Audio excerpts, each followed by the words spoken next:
Nestled between the mighty Tang and Song dynasties, the Jin dynasty may not be as well known, but its story is one of political intrigue, military might, and cultural transformation. Spanning from 1115 to 1234, the Jin dynasty witnessed some of the most turbulent and fascinating periods in Chinese history. From the rise of the Jurchen people to their eventual fall, the mysteries of the Jin dynasty are still being uncovered.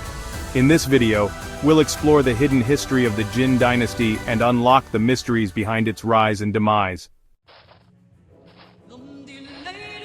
The story of the Jin dynasty begins in the cold northern regions of China, where a group of nomadic tribes known as the Jurchen rose to power. These fierce warriors, previously considered insignificant by the Han Chinese, would soon establish one of the most powerful empires of the medieval period. Led by Wanyan Aguda, the Jurchen tribes began a series of military campaigns that would change the course of Chinese history. In 1115, Aguda declared the founding of the Jin dynasty. But how did these relatively small tribes rise to challenge the mighty Khitan dynasty and later the Song dynasty? Was it sheer military prowess, or was it the strategic alliances they formed? The Jurchen's swift victory over the Khitan dynasty in 1125 was a decisive turning point. It not only marked the rise of the Jin dynasty, but also the beginning of a period where the Jurchen would control vast swaths of northern China. However, their swift rise raises questions. How did a group of nomadic warriors defeat such a powerful empire so quickly, and what role did their alliances with the Song dynasty play in their early success? One of the most intriguing mysteries of the Jin dynasty is how a nomadic, warrior-based culture transformed into a sophisticated imperial power.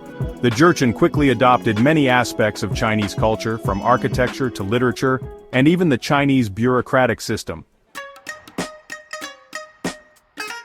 While the Jin emperors still retained many of their traditional nomadic customs, they were quick to embrace Chinese culture and governance.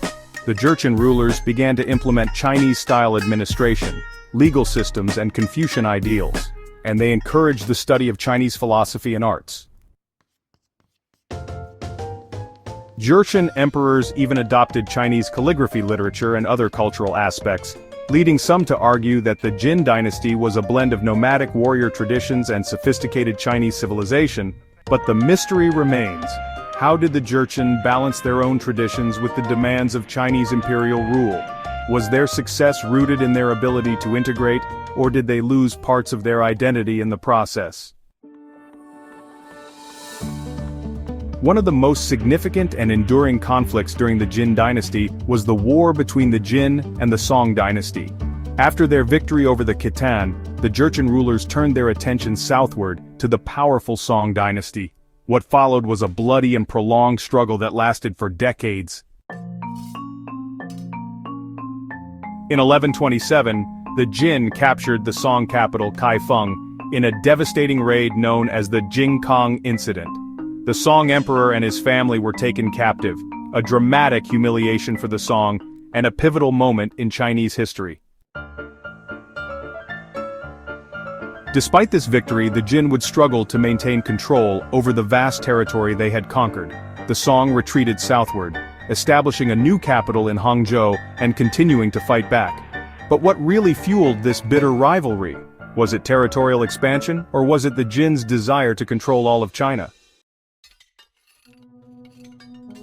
The Jin-Song conflict would last for years, and in the end, it would not be military might that brought the Jin to their knees.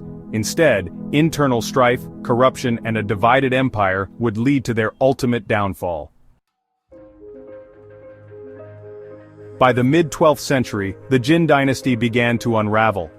Internal struggles, corruption, and a series of ineffective rulers left the empire vulnerable. The rise of the Mongols, led by Genghis Khan's descendants, only hastened the Jin's demise. By 1234, the Mongols launched a final devastating assault on the Jin, leading to the dynasty's collapse. But the question remains, was the Jin dynasty doomed from within, or was it the Mongol invasion that sealed their fate?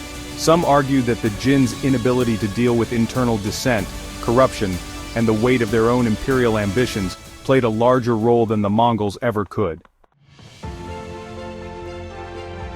The fall of the Jin dynasty was swift and brutal, marking the end of one chapter in Chinese history and the beginning of another. But in the ashes of the Jin, we are left with lingering questions. How could such a powerful empire fall so quickly? Was it a fatal combination of internal decay and external pressure, or did the Mongols have something that the Jin lacked? While the Jin dynasty was short-lived, its impact on Chinese history cannot be underestimated. The Jin dynasty helped lay the foundations for the Mongol Yuan dynasty, and its legacy can be seen in the cultural and political shifts that followed. The Jin introduced many military and administrative innovations, and their interactions with the Song dynasty would set the stage for the eventual reunification of China under the Yuan. But perhaps the greatest legacy of the Jin lies in their ability to blend nomadic traditions with Chinese imperial culture, an achievement that remains an area of great intrigue. The Jin dynasty's mysteries, its rapid rise, its cultural fusion, and its sudden fall, continue to captivate historians and enthusiasts alike. In just over a century, the Jin shifted the course of Chinese history, leaving behind a legacy marked by both triumph and tragedy. Thank you for joining us on this journey through the Jin dynasty. What do you think is the most fascinating mystery of the Jin? Let us know in the comments below, and don't forget to like, subscribe, and ring the bell for more deep dives into ancient history.